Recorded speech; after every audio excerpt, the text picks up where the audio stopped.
안녕하세요. 저는 일산에 사는 50대 중반의 여성입니다. 몇 년 전 20년이 넘는 결혼 생활을 정리하는 이혼 소송을 끝냈네요. 살면서 힘든 일이 있어도 아이들 때문에 참고 살았는데 날이 갈수록 심해지는 남편의 이기적인 행동들에 도저히 안 되겠더라고요. 물건은 고쳤어도 사람은 고쳐 못 쓴다는 옛말 하나 틀린 게 없었어요. 남편에게 정 떨어져서 이혼한 제 이야기 들어봐 주실래요? 저는 어렸을 때부터 특별하게 잘하는 게 있거나 눈에 띄는 아이는 아니었어요. 그리고 무언가 하고 싶은 꿈이 있지도 않았고요. 4년제 대학을 나와서 취업 준비를 하는데 서류는 통과해도 면접에서 매번 떨어지더라고요. 부모님은 제가 시리에 빠지자 아버지 사무소에서 일을 해보는 게 어떻겠냐고 하시더군요. 다른 집 자식들은 부모 사무실 일을 많이 돕는다고요. 그래서 아버지가 운영하시는 세무사 사무소에서 사무보조 같은 일을 하게 됐습니다. 지금 생각해도 제 인생에서 가장 큰 복이라면 능력 있는 부모님 밑에서 자란 거라 단언할 수 있을 정도죠. 28살에 친한 친구가 자기 결혼할 남자를 소개시켜준다고 나오라는 자리에서 남편을 처음 만났습니다. 남편도 신부 소개시켜준다고 나오라고 해서 나왔었나 보더군요. 본의 아니게 첫 만남에 2대2 더블 데이트를 하게 된 셈이죠. 나중에 친구 얘기를 들어보니 저희 둘을 이어주려고 친구 부부가 작정한 자리였더라고요. 여기는 제 친구 남현수고 이쪽은 남편 친구 최우주 씨. 이렇게 만난 것도 인연인데 서로 인사해요. 둘 다 마침 솔로기도 하고 오늘 만나는데 더블 데이트 어때요? 남편의 첫인상은 180cm가 넘는 키에 덩치가 커서 남자답고 씩씩했어요. 친구 말로는 집안 형편이 어려워 가장 노릇을 해서 고등학교 졸업하고 안 해본 일 없이 살았다고 했어요. 저를 만났을 당시는 타이어 공장에서 일하고 있었고요. 대학에서 책만 끼고 사는 남자들만 보다가 남편을 보니 어른 남자 같더라고요. 그리고 무엇보다 제가 여태 만나온 그 어떤 남자보다 적극적이었어요. 제가 아프다 하면 약을 사서 기다리고 겨울이면 출퇴근길에 핫팩이랑 따뜻한 커피를 준비해오던 남자였죠. 연수야, 우리 사귀자. 난 너 아니면 안 돼. 내 인생에 너 같은 여자는 다시 못 만날 것 같아. 그런 남자의 수뇌부에 넘어가서 4년을 사귀게 됐어요. 그 사이에 서로 집안에 인사를 가기도 하고 남편은 제 응원에 힘입어 야간대학을 나와 무역회사에 취직도 했고요. 부모님은 처음에 남편과 제 사이를 반대하셨어요. 학벌도 낮고 집안도 너무 가난하고 직업도 안정적이지 않다고요.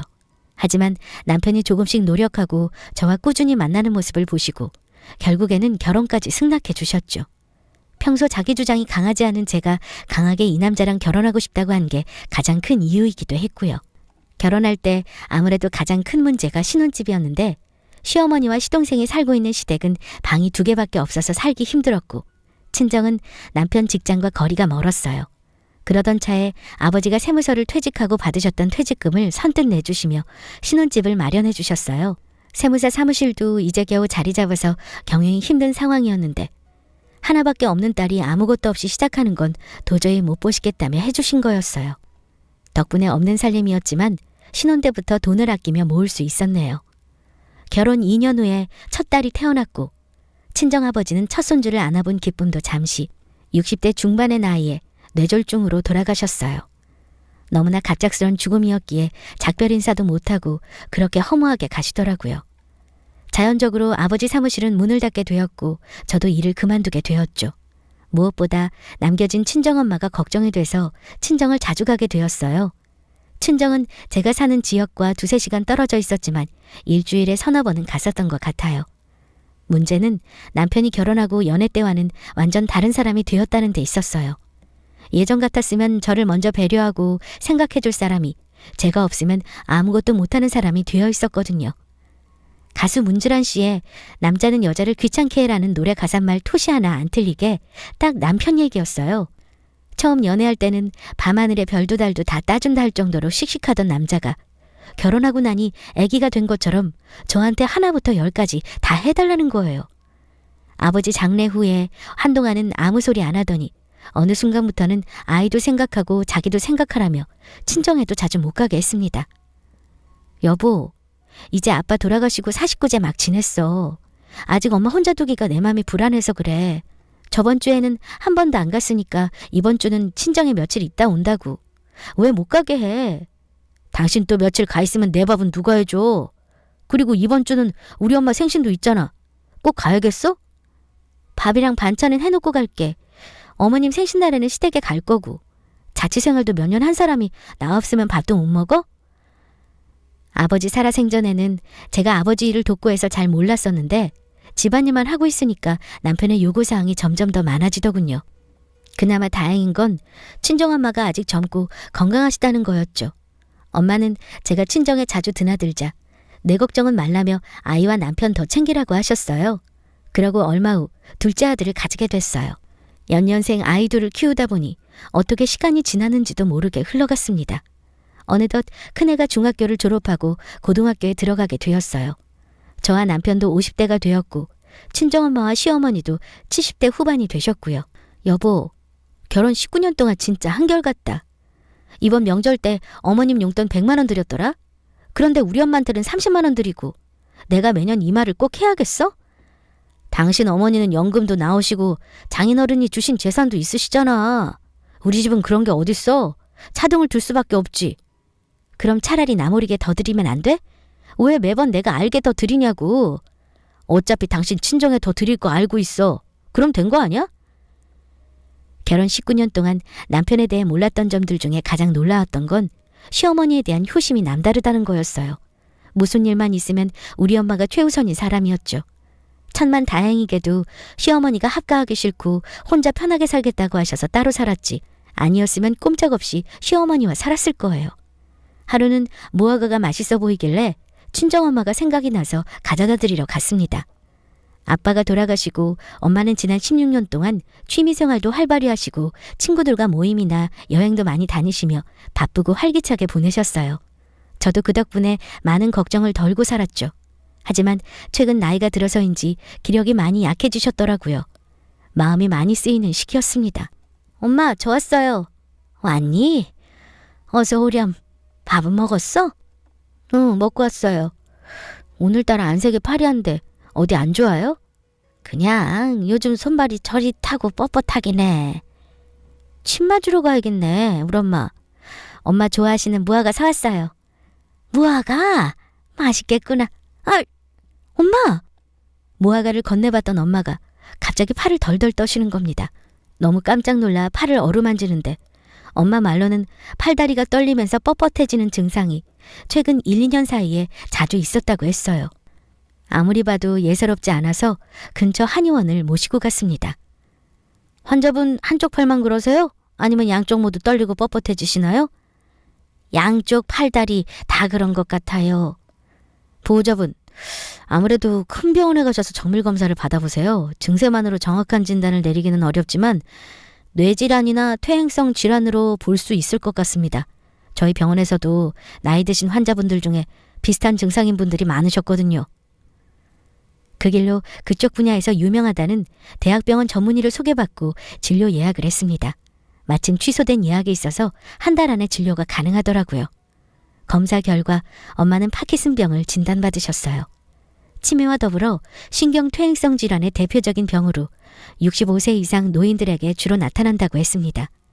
점점 팔다리가 굳고 거동이 불편해지면서 시간이 지날수록 증상도 심해지고 관리가 까다롭다고 했어요. 심각할 때는 혀까지 굳을 수 있다고요.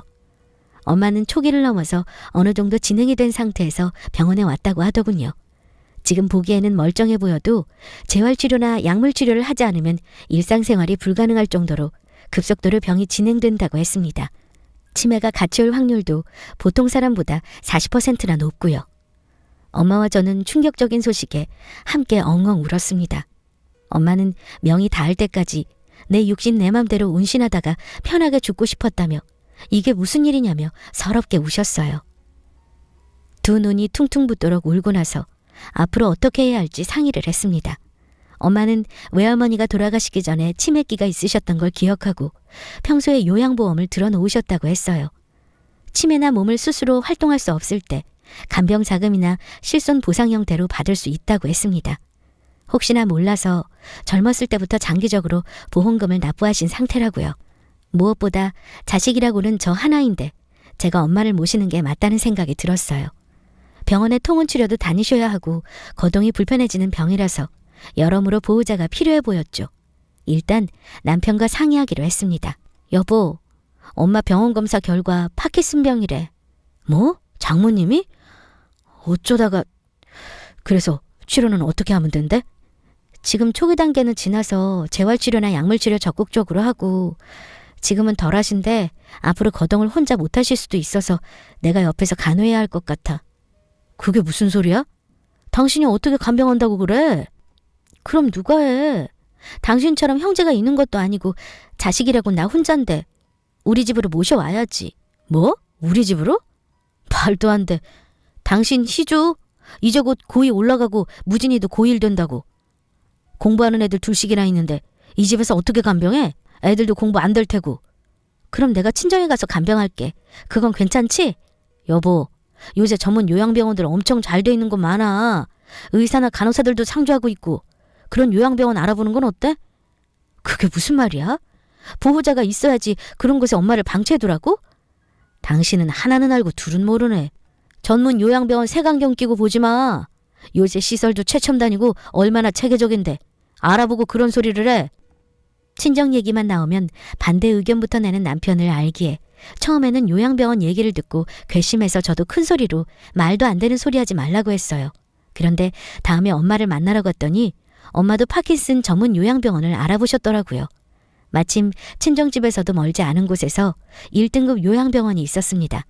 혹시 몰라서 엄마와 함께 병원을 방문해봤어요. 자연경관이 좋은 곳에 최신식 시설로 지어진 병원이었습니다. 24시간 의료진이 대기 중이고 장기 입원 환자들을 위해 편의시설이 잘 갖추어진 곳이었어요. 가장 좋은 건 파킨슨 전문이라 모든 문턱이나 걸림이 없이 공간이 마련되어 있고 응급 호출벨이 곳곳에 있었습니다. 내친김에 상담을 받았더니 통합 파킨슨 질병 등급 척도에 따라 병의 진행 정도를 체크해서 한방치료, 재활치료, 명상 프로그램, 영양관리 등을 종합적으로 관리해준다고 하더군요. 엄마도 저도 처음 가본 전문 요양병원의 시설과 프로그램에 감탄은 하고 왔지만 저는 아무리 그래도 가족이 옆에서 보살피는 것과 같을까 하는 의구심이 남는 건 어쩔 수 없었어요. 희주랑 무진이도 고등학생인데 엄마 손길이 얼마나 필요하니? 너도 고등학교 때 내가 매일 도시락 2개씩 싸고 학교 끝나면 데리러 가고 그랬어. 나는 요양병원 들어가는 게 편하기도 해. 매번 어떻게 집에서 병원 통원 다니니? 지금도 걷는 게 힘들 때도 있는데. 엄마, 그래도 가족이 옆에서 있는 게 정신적으로도 많이 도움될 거야. 내가 아빠한테도 못했는데 엄마한테는 해주고 싶어. 내가 진짜 해준 게 없으니까 지금이라도 엄마 옆에 함께 하고 싶어. 마음만 받을게. 우리 딸이 엄마 많이 사랑하는 거 알고 있어. 내가 알고 있으니까 괜찮아. 남편에게도 전문 요양병원을 다녀왔다고 말했어요. 거봐. 요새 요양병원 같지도 않고 실버타운처럼 멋진 곳 많더라. 장모님은 재산도 있으시겠다. 정 불편하면 간병인도 고용해서 쓰시면 좋지. 그래도 자식 입장에서 부모 생각하는 건 어쩔 수 없어. 엄마는 병원 입원하고 싶다고 하시는데 나는 좀 더 신중해야 한다고 봐. 현실적으로 생각해. 지금 애들 가뜩이나 사춘기에 공부로 예민한 시기야. 당신도 애들 신경 많이 써야 하고 장모님 간병까지 하면서 힘들어서 어떡해? 당신 몸이 둘이 아닌데 힘들게 어떻게 모셔? 방도 창고방 하나 남았는데 그거 짐 다 치우고 방으로 만들 생각해봐. 도대체 돈이 없는 것도 아니고 왜 그러는 거야? 당신도 당신 어머니 아니라고 그렇게 속단하지 마. 돈이 문제야 지금? 남편과 친정엄마 간병 문제로 한동안 말다툼을 지속적으로 했어요. 하지만 결국 엄마의 결정으로 요양병원에 입원하기로 했습니다. 본인이 병을 인지해서 그런지 몰라도 혼자 걷거나 거동할 때 불편함을 느껴져서 편하게 병원에서 치료받고 생활하고 싶다고 하셨어요. 다른 누구도 아니고 환자 본인이 강력하게 주장하자 저도 어쩔 수 없었습니다. 대신 제가 자주 찾아뵙기로 했어요. 병원에 가는 날 얼마나 눈물이 나던지 엄마 앞에서는 안 그런 척했지만 마음이 너무 아프고 미안해서 병원에 엄마를 두고 오는 길에 차를 세워두고 혼자 오열을 하고 왔습니다.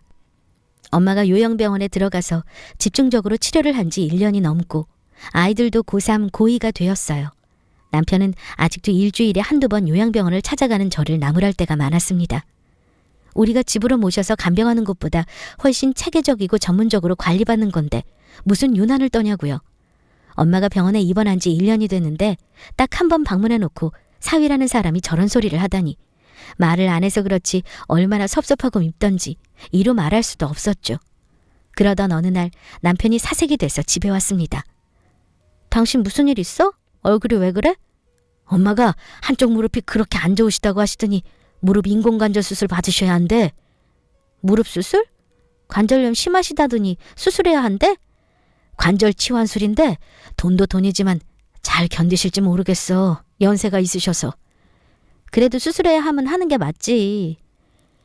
시어머니는 두 아들의 지원으로 무사히 무릎 수술을 마치셨어요. 수술 후 입원을 한 달 정도 예상했는데 회복이 빠르셔서 20일 정도 만에 답답하다고 병원을 뛰쳐나오셨다고 하더라고요. 저도 병원에 자주 가서 살피고 간호도 해드리고 했는데 정정하시더군요. 그런데 남편은 엄마 혼자 집에 있는 건 말도 안 된다. 내가 옆에서 지켜봐야 된다는 둥 혼자 난리였습니다. 오히려 시어머니는 쿨하게 괜찮다 하시고요. 여보, 우리 엄마 여태껏 고생 많이 하시며 사셨어. 그래서 내가 모시고 싶어. 우리 엄마 집에 모시려고 했을 때는 안 된다며. 그리고 어머니는 수술도 잘 되셔서 예우도 좋은데 무슨 말이야? 장모님은 돈도 있고 잘 사셨잖아. 우리 엄마는 늘 가난에 허덕이면서 젊었을 때부터 노동일 많이 하셨고 비교가 안 되지. 말도 안 되는 소리 하지 마. 지금 그 말 못 들은 걸로 할게. 어머님 우리 집에 모시는 거 반대야. 서로 얘기한 지 이틀 만에 남편은 집으로 시어머니를 모시고 왔습니다. 분명 안 된다고 했는데 일방적으로 무시하고 어머니를 데리고 온 거였어요. 엄마 통원 치료 계속 받아야 하는 거 알지? 여기 이번 주랑 다음 주 병원 진료 예약 중이고 2주 뒤에 또 수술 재검사해야 해. 당신이 이 시간 보고 엄마랑 병원 다녀오면 되고. 지금 이게 무슨 짓이야? 왜 나랑 상의도 안 하고 어머님 집으로 데려왔어? 엊그제 얘기했잖아. 난 엄마 모실 거라고. 내가 안 된다고 했잖아. 나 지금 우리 엄마 요양병원도 다녀와야 하고 애들 중간고사 앞두고 있어서 챙길 게 한두 가지가 아니야. 어머님까지 어떻게 챙겨? 그럼 우리 엄마 병원은 누가 같이 가? 난 일해야 하고 내 동생도 직장 가야 하는데 집에서 노는 당신이 같이 가야지. 집에서 노는? 지금 말 다 했어? 내가 어떻게 놀고 있니? 지방 가사에 애들이랑 당신 뒷바라지에 우리 엄마 병간호에. 그리고 어머님은 무릎 수술 잘 끝나서 혼자 잘 다니시잖아. 병원 먼 것도 아니고 차 타면 10분 거리에 있고. 꼭 우리 집에 모셔야 해? 당신은 부모한테 할 소리니? 부모가 병원에서 큰 수술을 받았는데 집에서 모실 수도 있지. 그럼 왜 당신 엄마는 우리 집에 모셔도 되고 우리 엄마는 집에 모시려니까 그렇게 반대했어? 장모님이랑 우리 엄마랑 같아? 장모님은 신경질환이잖아. 우리 엄마는 수술이고. 경우가 다르지. 그게 무슨 무논리야. 누가 봐도 우리 엄마 증세가 더 심각하고 보호자가 필요한 질환인데 반대로 생각하는 게 맞지. 그리고 당신 말 맞다나 아이들 지금 고3 고2야. 한창 공부 예민하고 보살핌 필요한 시기에 당신 어머니 데리고 와서 돌보라는 게 말이 돼? 여보, 우리 엄마는 너무 고생해서 자식 효도 받아야 해. 고생 안 한 장모님이랑 같아? 우리 엄마가 고생 안 했다고 누가 그래? 당신 내가 20년 가까이 같이 살았지만 진짜 자기 집 위주의 이기적이다. 본인 부모 귀하면 내 부모도 귀해. 왜 매번 비교하고 내 친정 무시해? 남편은 못 들을 말을 들었다는 듯 무시하더군요. 매번 불리하면 꼭 하는 짓이었습니다. 시어머니는 병원에 혼자 가도 된다고 했지만 저는 며느리 노릇은 해야 할 것 같아서 최선을 다했습니다. 회복이 빠르시다 해도 70대 노인이 큰 수술을 한 거였으니 걱정도 되고요. 문제는 남편이 시어머니를 집에다 모셔오기만 했지 병간호나 병원 문제에 도통 관심을 안 가진다는 거였습니다. 일이 바빠서 신경을 못 쓰는 것도 아니고 심지어 주말에 친구들과 낚시 약속을 잡고 나가려 하더군요.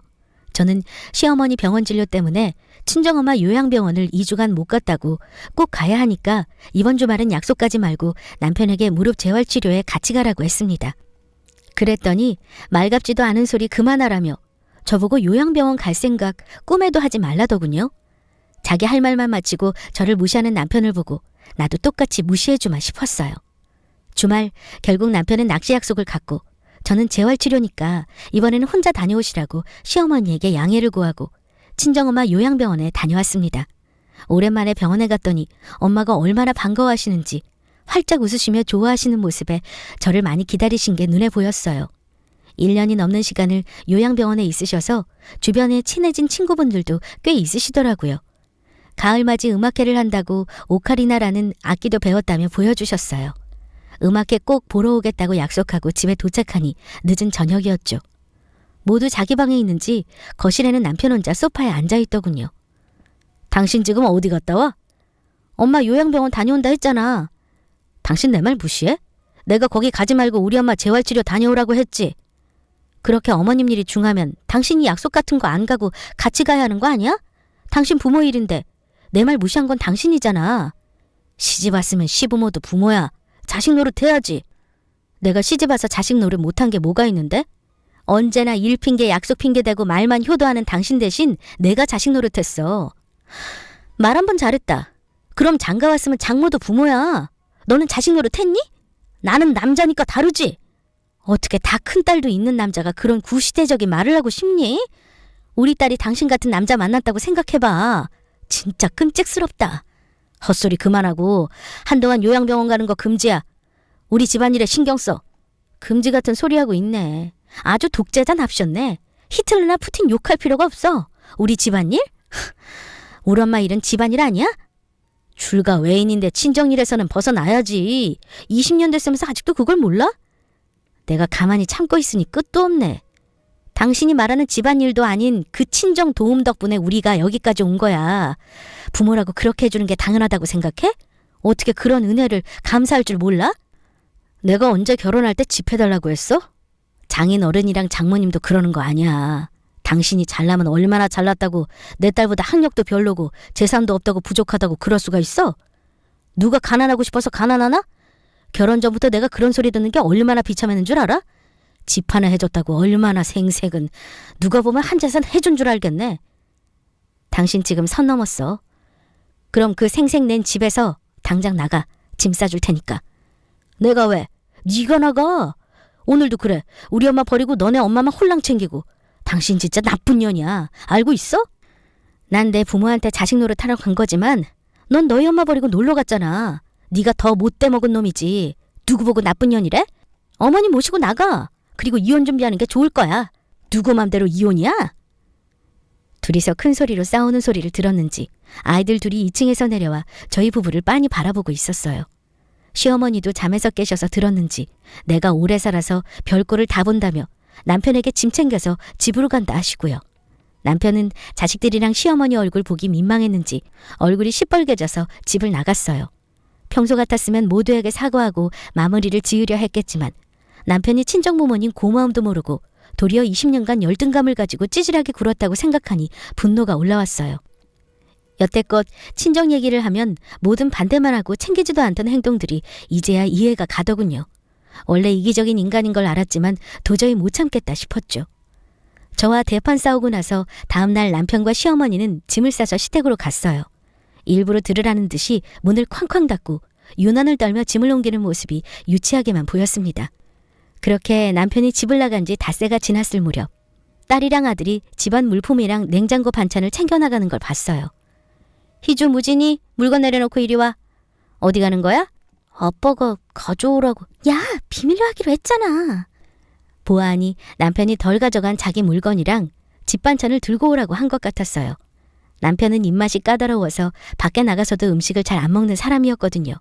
아이들도 19살, 18살 성인에 가까운 나이였고 오해한 채로 있는 건 아닌 것 같아서 상황 설명을 해줬습니다. 아이들도 이해는 했는지 그 뒤로는 심부름을 하지 않더군요. 그러다 하루는 아들이 남편을 만나고 와서 말하기를 엄마, 아빠가 엄마 반성하는 것 같냐고 물어보는데 뭐라고 답해야 해? 뭐라고 반성? 내가 언제 다시 집에 올 거냐고 물었더니 엄마가 자기한테 사과할 때까지 안 들어올 거래. 기가 막혀서. 아들, 넌 나중에 와이프랑 싸워도 중간에 자식한테 이것저것 시키고 물어보고 그런 거 하지 마. 찌질해 보이니까? 알겠지? 넌 결혼하면 와이프랑 안 싸울 건데. 예쁘다만 해줄 건데? 그래. 우리 아들 잘 컸네. 내가 봐도 아빠는 좀 아닌 것 같아.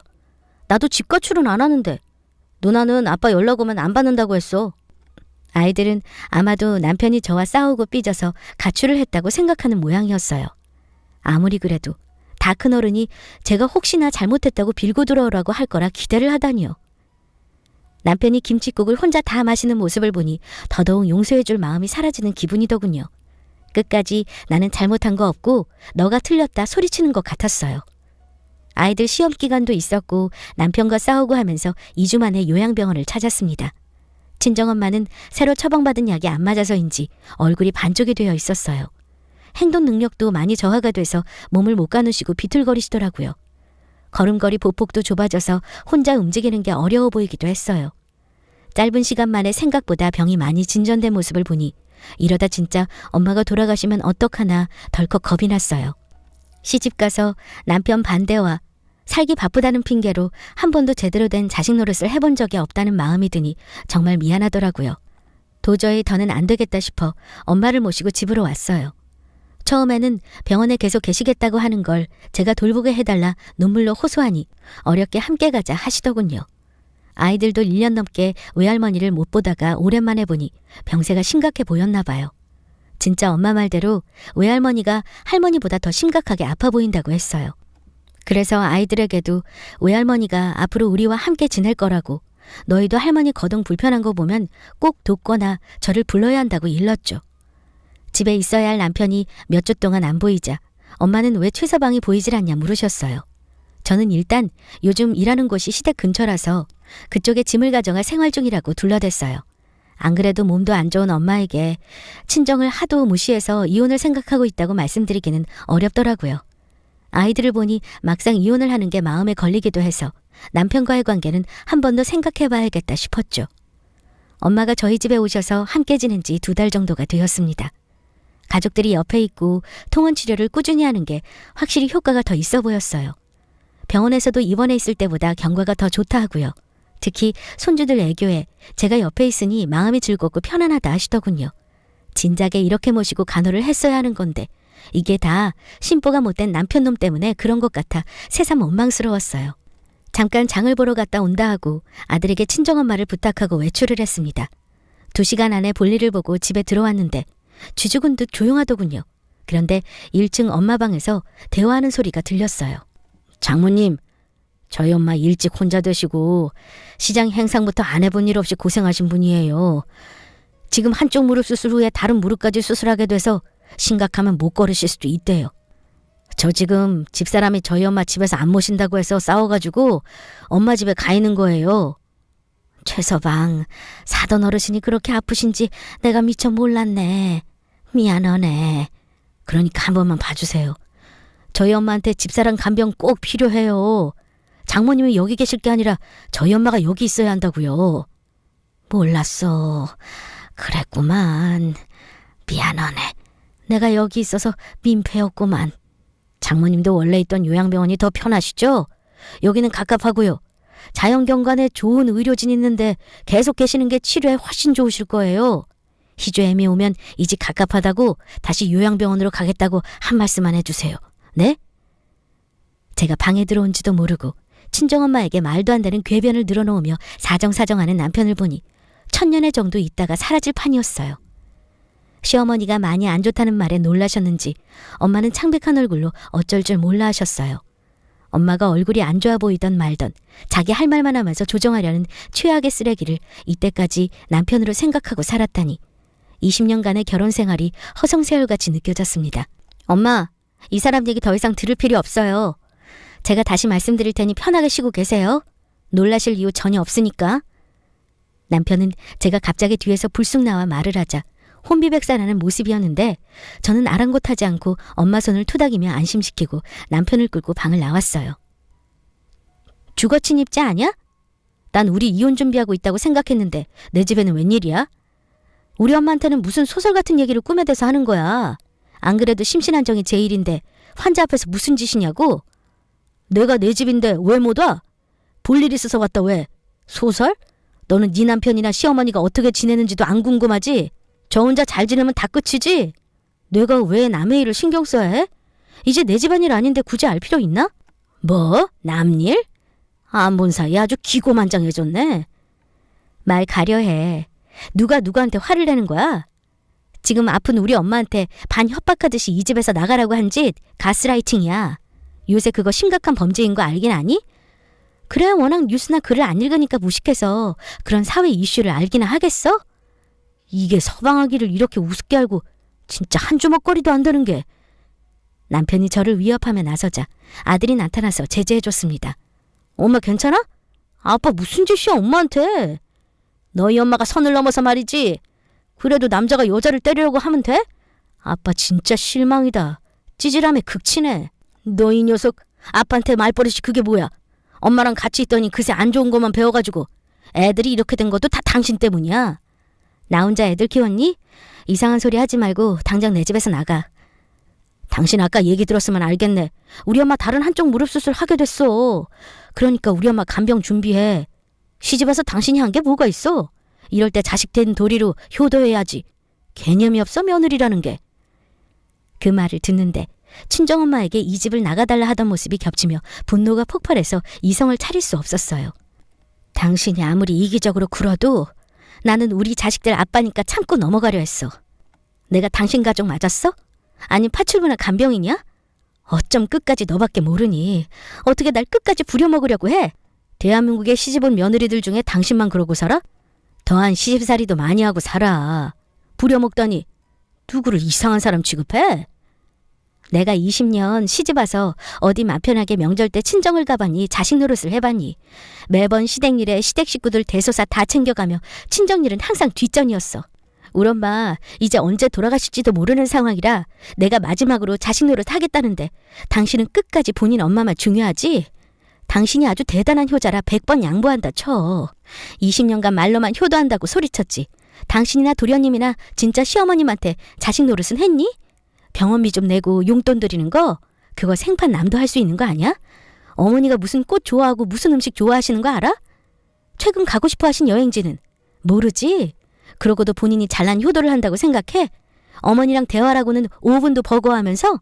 결국 당신은 자신이 효도하는 게 아니라 누군가가 대신해 주길 바란 거야. 그게 제일 만만한 나였고. 말도 안 되는 소리 그만해. 네 효도는 네가 하란 말이야. 나한테 하라고 강요하지 마.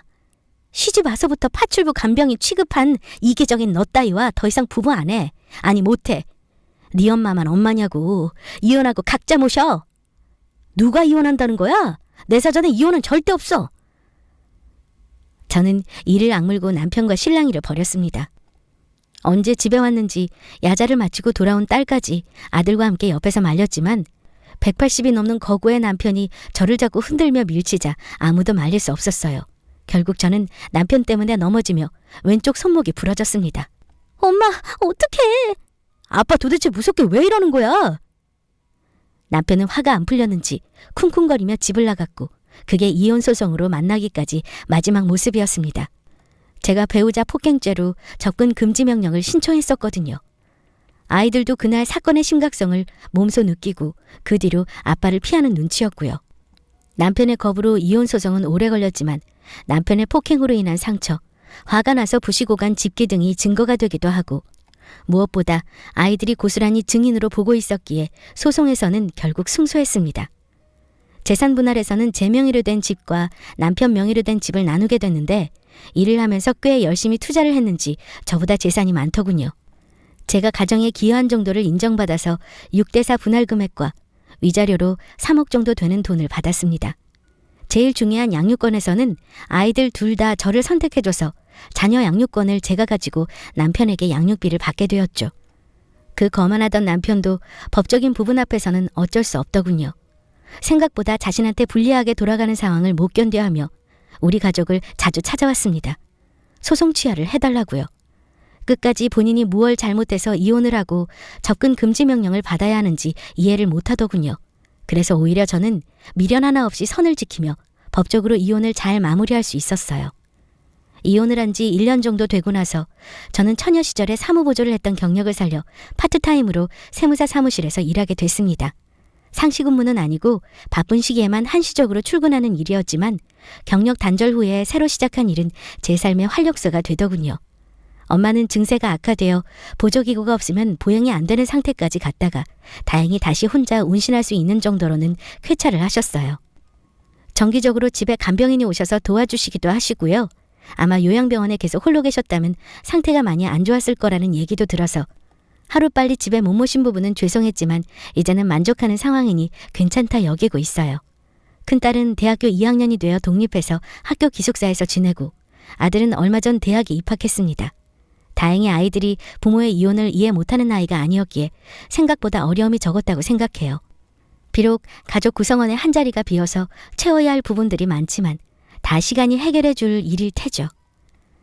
전 남편은 이혼을 하고도 주기적으로 찾아와서 미안하다는 말을 하고 가더라고요. 얘기를 들어보니 시어머니는 한쪽 무릎 수술이 잘 되지 않아서 재수술도 여러 차례 받고 지금은 이동할 때 휠체어를 타고 다니신다고 해요. 전 남편은 시어머니와 단둘이 살면서 병관을 해보고는 그 수고로움을 했을 제가 참 고생을 많이 했구나 알았다고 합니다. 사람은 자신이 경험을 하지 않으면 이해할 수 없고 알지 못하는가 봐요. 저는 이제 와서 후회하면 뭐 하겠냐고 이제는 안 찾아왔으면 좋겠다고 했어요. 아이들이 보고 싶다면 연락해서 따로 보라고요. 저는 더 이상 이렇게 얼굴 보고 싶지 않고 더 이상 당신 가족 얘기를 듣고 싶지 않다고요.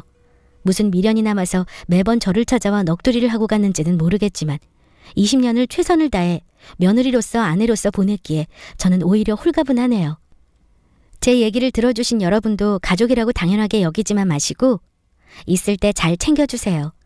전 남편처럼 가족에게 못한 사람들은 미련이 많이 남고 한이 되나 봅니다. 모든 인간관계는 노력과 수고로움이 필요한 법이니까요. 그것이 사랑이기도 하답니다. 여러분들의 가정에 평안과 사랑을 기원하겠습니다. 감사합니다.